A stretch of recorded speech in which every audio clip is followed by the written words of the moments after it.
13h sur les antennes de Walf TV. Merci de nous recevoir chez vous sur Walf TV. Toujours, c'est parti pour cette édition. Dans l'actualité de ce lundi, taux de participation des militaires au scrutin de samedi et dimanche, la cadence jugée trop faible et interprétée comme un boycott du référendum par les militaires et paramilitaires. Yeumbeul Nord, les jeunes jugent encore trop faible l'action des autorités étatiques pour sortir la localité de l'Ornière. Ce quartier souffre de manque d'infrastructures et les populations sont exposées à l'insécurité. Sénégal, Gambie, quand deux pays ferment leurs frontières, les villages d'à côté en souffrent. La commune de Niamakunta, enclavée et sans eau, est dans un enfer avec le contournement de la transgambienne. Sur l'international, attaque à Grand Bassam en Côte d'Ivoire. Des assaillants lourdement armés ont attaqué la station balnéaire, faisant 16 morts, dont 14 civils. La Côte d'Ivoire cible les djihadistes. Le gouvernement a décrété même un conseil des ministres extraordinaire. À suivre la revue de presse qui bouclera cette édition qui démarre à l'instant. Bonjour et bienvenue à toutes et à tous.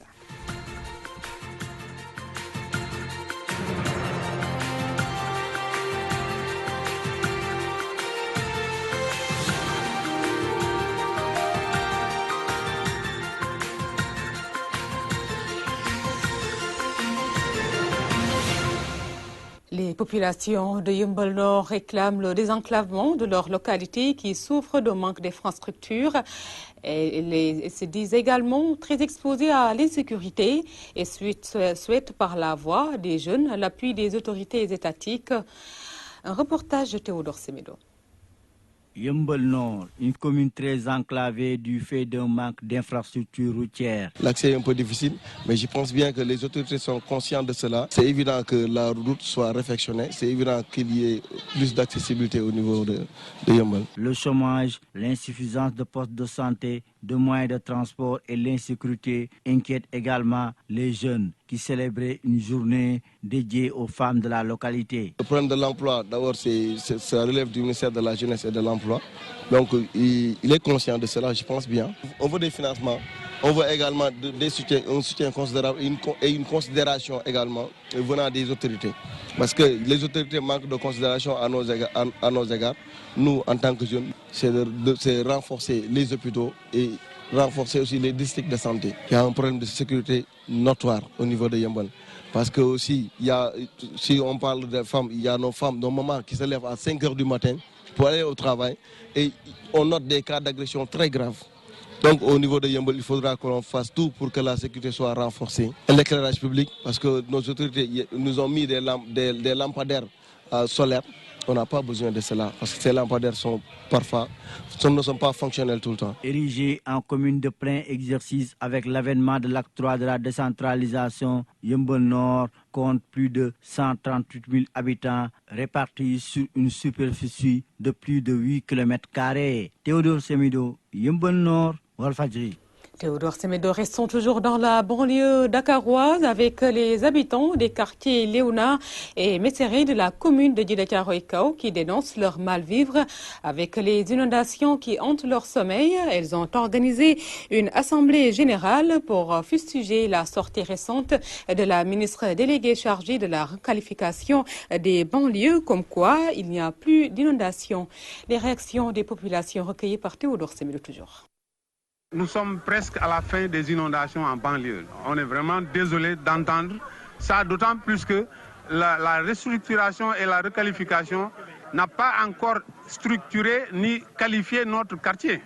Donc nous ne nous sommes pas vus dans cette nouvelle politique mise en place par les pouvoirs publics. Donc nous regrettons sincèrement d'entendre ces paroles qui attestent que nous sommes maintenant un quartier pratiquement assaini. On nous a victimisés alors que quand nous achetons nos maisons, beaucoup de sociétés de la place nous ont aidés à nous implanter. Il y a l'insécurité qui nous hante tous les jours. Les chiens errants ont bâti un quartier général derrière nous. Nous faisons un appel par ce cri.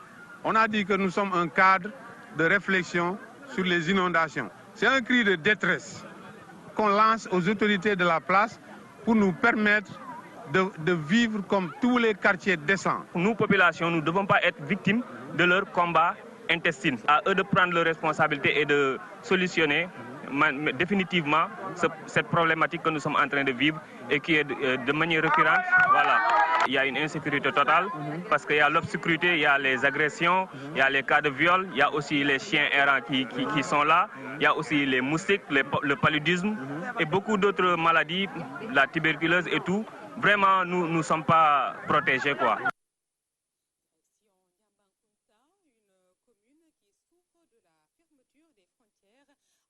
Sénégal et la Gambie, le contournement de la transgambienne vient de rajouter car le mal de l'enclavement et l'absence de besoins primaires comme l'eau potable et la santé étaient déjà là. La correspondance de Lamine Bayo. Niamakuta, c'est une commune au nord de la région de Sédhiou, située dans le département de Bounkiling, où vivent plus de 4000 âmes. Au cours d'une manifestation religieuse, les populations de la dite cité sont revenues sur les revendications sociales, enclavement, accès aux soins de santé, eau potable sont entre autres difficultés. La frontière avec la Gambie, donc c'est une contrée très enclavée. Donc pour accéder ici, c'est très difficile parce qu'il n'y a pas de route. Et en dehors de ça, bon, on a aussi beaucoup de jeunes ici, comme vous le voyez. Donc c'est ça, bon, le problème d'eau, on le sait. Donc les femmes souffrent énormément. On a un forage mais qui tombe en panne quasiment toute l'année. Et les femmes sont obligées d'aller puiser de l'eau dans les puits et tout ça. Et ils passent quasiment toute la journée à aller chercher de l'eau. Et ça, c'est chaque jour. Donc ça, c'est un problème. Bon, le problème du chômage, les jeunes sont là, ils ne travaillent pas. Ils n'ont rien à faire et ils travaillent que quand il y a la saison des pluies. C'est ça, c'est 2 mois, 3 mois. Donc ça serait bien quand même qu'ils puissent avoir d'autres occupations, puissent travailler. Et la santé aussi, on a un sérieux problème. Dans le domaine de la santé, on a un dispensaire. Et dans ce dispensaire-là, il n'y a quasiment rien. Quand il y a des femmes enceintes, on les évacue en charrette, par exemple, pour les amener ou à Sédhiou, par exemple. La fermeture de la frontière gambienne obligeant les populations au contournement est une situation difficile, attirant l'attention du député Ahmad Cissé qui appelle le Sénégal et la Gambie à un dialogue franc et sincère. C'est un blocage total. Même dans les Ziara, vous voyez, il n'y a pas plus de 3000 personnes ici, et comme d'habitude, il y avait 10-15 000. Donc le blocage de Gambie nous contrecarre carrément pour venir assister à la. On a vu leur participation, on les félicite, mais on souhaiterait au président Macky Sall de prendre une action pour régler ce problème avec le président. Les populations en souffrent. Les populations en souffrent. En réalité, la population en souffre. Mais qu'est-ce que tu veux? Mais si on a pris... Cette 29e édition de la Ziara dédiée à Alpha Koumbarou Cissé a été l'occasion pour les populations de mettre en exergue l'œuvre et les enseignements de cet érudit, qui de son vivant a connu des symptômes. Sédhiou, Walfadjri Radio TV, Lamine Bayo. Merci. Les populations des villages de Ngerigne Bambara et Ngerigne Serer réclament un forage et un CM pour leurs 2 localités. Elles exigent par ailleurs un poste de santé moderne. Les populations se sont confiées à Tirvedaf. Les populations des villages de Ngerigne Bambara et Ngerigne Serer réclament un forage pour leurs 2 localités. On n'a pas assez d'eau. Combien de fois on a demandé des forages? Ça fait des années. Et maintenant, le peu d'eau qu'on a dans le village qui sert une partie du village vient de Gandigal. Et du forage de Gandigal. Un village de 5000 habitants qui n'a pas de forage, qui n'a pas d'adduction d'eau. Les populations des 2 villages réclament par ailleurs un CM moderne pour soulager leurs enfants des longues distances. D'un collège d'enseignement moyen, toujours en relation avec cette démographie galopante de cette zone. Il a aussi parlé de forage. Je pense que c'est quelque chose de normal. Ah non, on n'a pas de CM. Ils nous ont indiqué une place où on doit faire le CM. Bon, on n'est pas contre, c'est tout ce qu'on veut. Parce que nos enfants vont à l'école à Ngaparou et à Ngekor et un peu partout. Mais on est éparpillés, quoi. Ils vont à l'école là-bas, alors qu'à chaque fois, il y a des retards ou bien des absences. Des retards, des absences parce que les moyens de transport ne suffisent pas. Pour le CM, ils nous ont montré une place où on doit faire le CM. Les Ngerigne exigent également un poste de santé à la dimension de la démographie galopante des deux localités. L'érection déjà de cette case de santé en poste de santé, ce qui est normal. Hein. Ça, on voit la démographie galopante de cette localité. L'électricité, ça ne marche pas normal. Les routes ne sont pas bien. Hein. Il y a toujours des accidents sur les routes. Nous nous battrons, nous ferons tout pour que tous ces problèmes-là soient réalisés et tous les problèmes de nos localités au niveau de la commune de Sindia soient réalisés. Toutes ces doléances ont été émises lors d'une journée médicale de consultation gratuite offerte aux deux villages par le professeur Daouda Faye. Mbourguet, radio-télévision Walfadjri, Thierno Daf. Dans le vote des militaires dans les 3 bureaux de vote à l'école Elhadj Demba Ndoye de Yoff. Des dysfonctionnements ont été notés avec l'usage de PV datant de 2012. Un compte rendu de Birama Ndiaye. Au deuxième jour du vote des corps militaires et paramilitaires, l'affluence toujours faible à l'école Elhadj Demba Ndoye de Yoff qui comporte 3 bureaux de vote.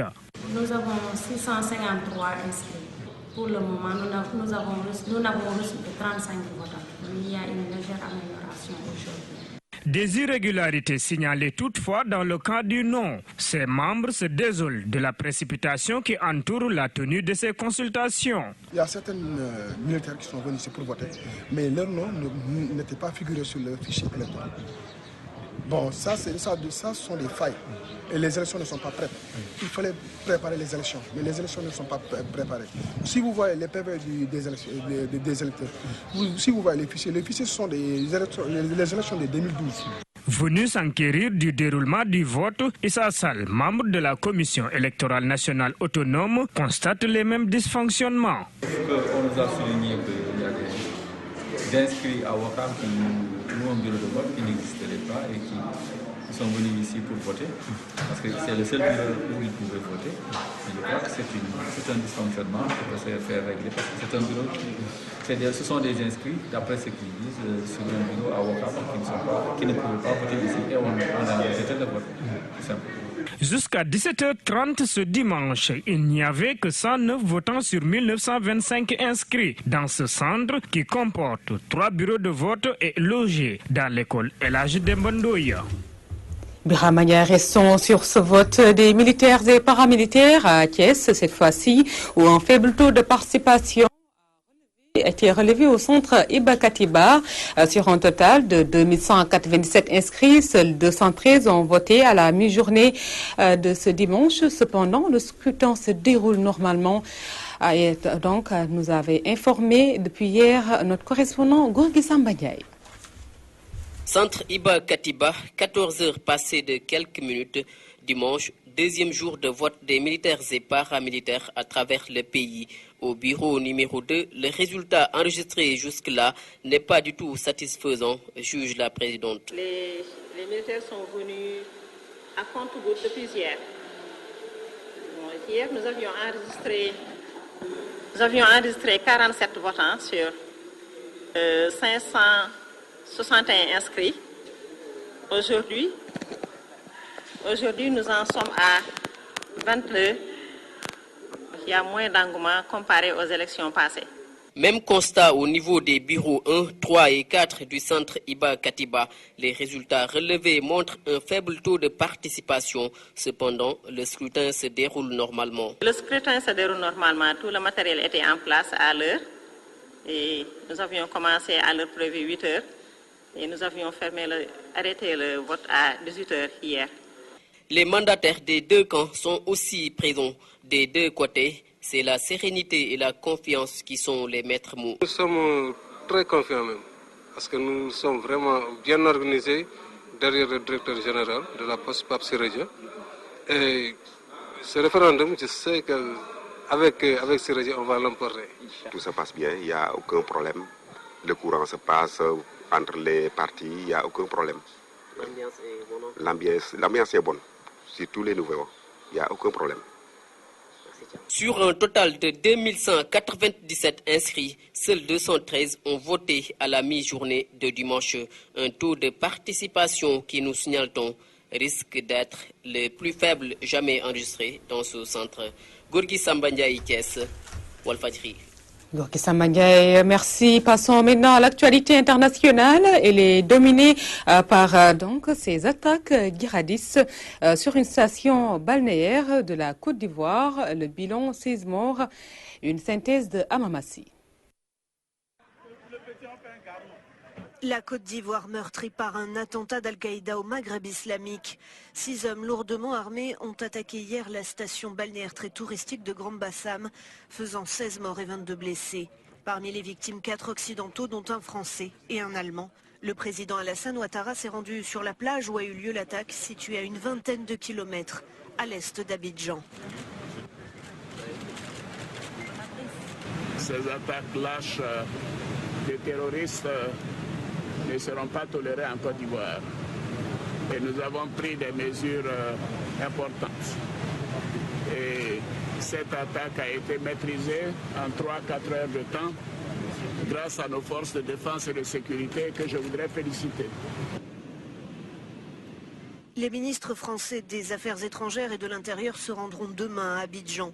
C'est la première fois que la Côte d'Ivoire est victime d'une attaque djihadiste, mais d'autres pays d'Afrique de l'Ouest sont en proie à des violences islamistes, notamment le Mali et le Burkina Faso. Et donc, c'est un extrait qui a été choisi chez nos confrères d'Euronews et toujours dans l'actualité avec ces attaques, toujours au moins 34 personnes qui ont été tuées dans un attentat à la voiture piégée ce dimanche en plein centre d'Ankara. C'est le 3e attentat suicide qui frappe la capitale turque en 5 mois. Il n'a pas encore été revendiqué, mais l'hypothèse d'un attentat perpétré par le groupe État islamique est également évoquée. Nous y reviendrons avec plus d'amples informations. Passons maintenant à l'actualité sportive. C'est avec Cheikh Tidiane Gomis.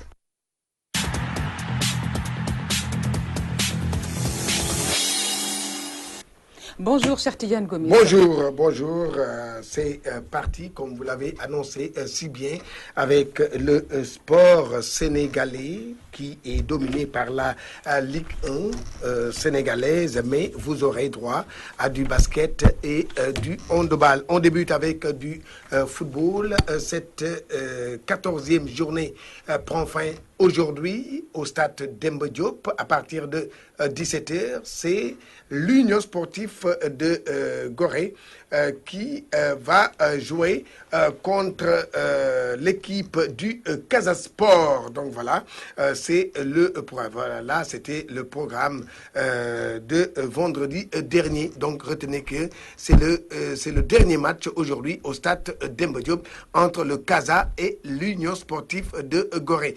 Et pour revenir sur cette 14e journée qui a débuté depuis samedi dernier, samedi, avec tout simplement les résultats, comme vous le voyez. Vous allez noter, donc le Jaraaf et l'équipe de la Linguère ont fait match nul, un but partout. NGB Niaritali qui gagne devant le Stade de Mbour, le Mbour Petite Côte 1-0. Les Galactiques respirent maintenant car ils se sont éloignés de la zone dangereuse. Et que la Sunoor de Diourbel qui a battu Guédiawaye 3-1. Victoire 3-1 du Stade de Mbour devant l'Olympique de Ngor. Donc, comme vous le voyez, 3-1. Et Ndiambour, AS Douanes, ont fait match nul, un but partout. Un résultat qui arrange les Gabolous. Pourquoi? Parce que les douaniers sont toujours leaders au classement, mais ça ne fait pas l'affaire des Lougatois qui ont perdu la 2e place au profit du Stade de Mbour qui est devenu le nouveau dauphin de l'AS Douanes. Et le match que je vous ai annoncé tout à l'heure qui va mettre fin à cette 14e journée. On finit avec la Ligue 1, on va attaquer la Ligue 2. Et pour ce qui est de la Ligue 2, on a joué tous les matchs. Et voici les résultats de la Ligue 2. Regardez, l'Asfa qui perd ici à Dakar devant l'Etix 2-1. Tenguet Football Club qui bat Yego de la SICA 1-0. L'équipe de Tenguet qui conforte sa place de leader du classement. Le port autonome de Dakar et AS Pikine ont fait match nul 0-0, un match insipide. Et la Renaissance de Dakar qui perd devant la Génération Foot qui consolide sa place de deuxième au classement. Et le Barguet de Kébémer qui gagne devant Dakar Sacré-Cœur. Et du coup, l'équipe de Kébémer donc revient revient vraiment sur le podium car troisième avec 25 points. L'équipe de Barguet maintenant s'invite dans la lutte pour la montée. Ndarguet, oui, ça respire un peu. Pourquoi? Parce que l'équipe de Saint-Louis a battu Dara 2-0. L'équipe de Dara, rien ne va plus pour les Jolof. Et que Kayor Foot a finalement battu le Duc. Le Duc qui a raté un penalty dans les arrêts de jeu. Malheur à cette équipe des étudiants. Et on change de discipline. On va parler maintenant de basket. Basket où on va vous donner les résultats dans le tas. Les résultats de cette 7e journée chez les filles. On commence. Oui, bon, ok, d'accord. Ce sont les garçons. On débute avec les garçons. Le Duc qui bat l'UESO 61-50. Et du coup, regardez UGB qui bat Louga Basket Club 70-44. Rail qui, le Rail qui bat Saltigué de justesse, 68-65, 3 points d'écart. Et au classement, retenez bien, pour les garçons, c'est le Duc dans la poule A qui mène la danse.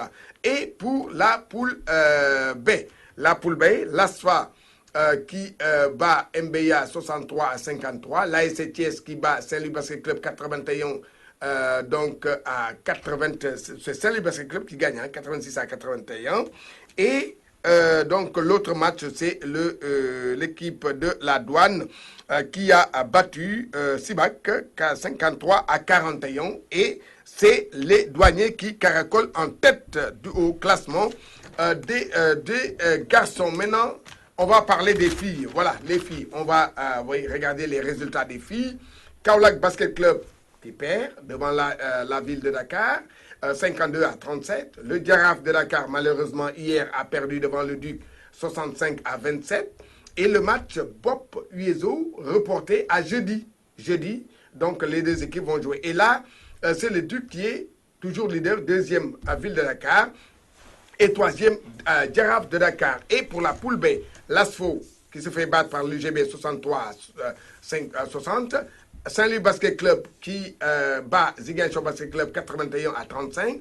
Et la Jeanne d'Arc de Dakar qui bat le Mbour Basket Club 68-54. Et au classement de la poule A, retenez bien que c'est l'équipe du Duc qui est leader.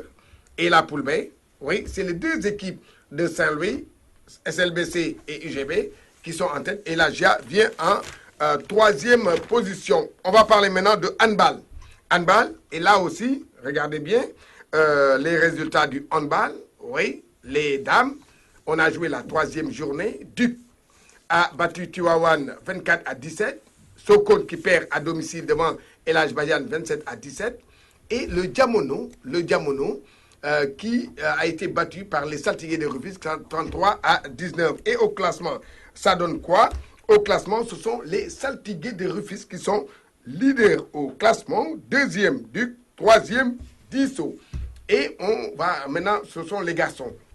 Le résultat chez les garçons, ça va tomber. Oui, voilà. L'ASFA qui bat le Stade de Mbour 29-19. Le Duc qui bat Rail 35-23. L'Olympique de Diourbel qui bat Gorée 33-31. Et la Jeanne d'Arc et Saltigué, match nul. Premier contre-performance pour la Jeanne d'Arc de Dakar qui a malheureusement n'a pas gagné. Et du coup, l'équipe de la Jeanne d'Arc de Dakar a perdu le fauteuil. Maintenant, c'est le Duc qui est leader au classement. Mais à la dernière position, c'est les Insulaires de Gorée. C'est tout pour le sport. Merci pour cette actualité sportive et passons à la dernière ligne droite de ce journal qui est consacrée à la revue de la presse présentée par Ousmane Sen.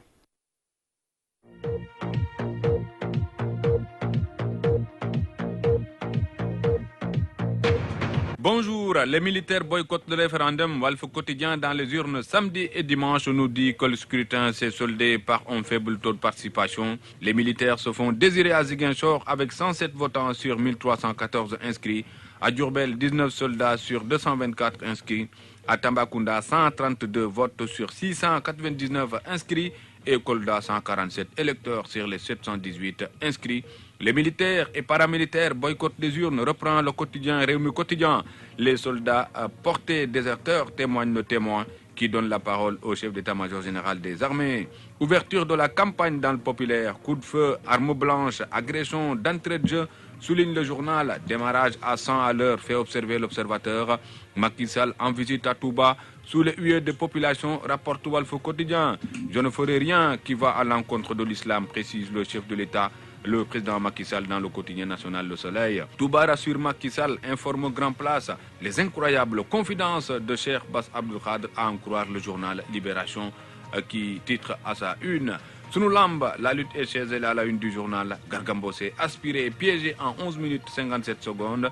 Boignan marche vers le sommet selon Sunulamb. Boignan 2 parle d'ailleurs dans le quotidien.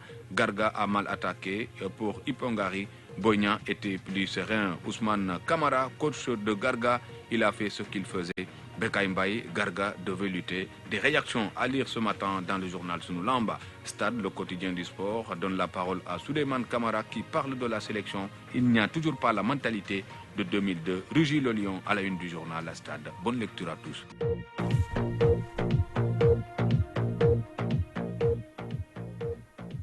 Merci à vous, Ousmane Sène, pour cette revue de la presse et pour la réalisation de ce journal qui s'achève à l'instant. Un grand merci à Ramatoulaye Sall Diop et à Aïssatou Diagne. Du côté technico-esthétique, merci à Bindour. Retrouvez Fatoumata Sey à 14h pour l'édition en Wolof. Un grand merci à vous, chers téléspectateurs, de nous suivre toujours sur Walf TV. Votre fidélité, notre fierté.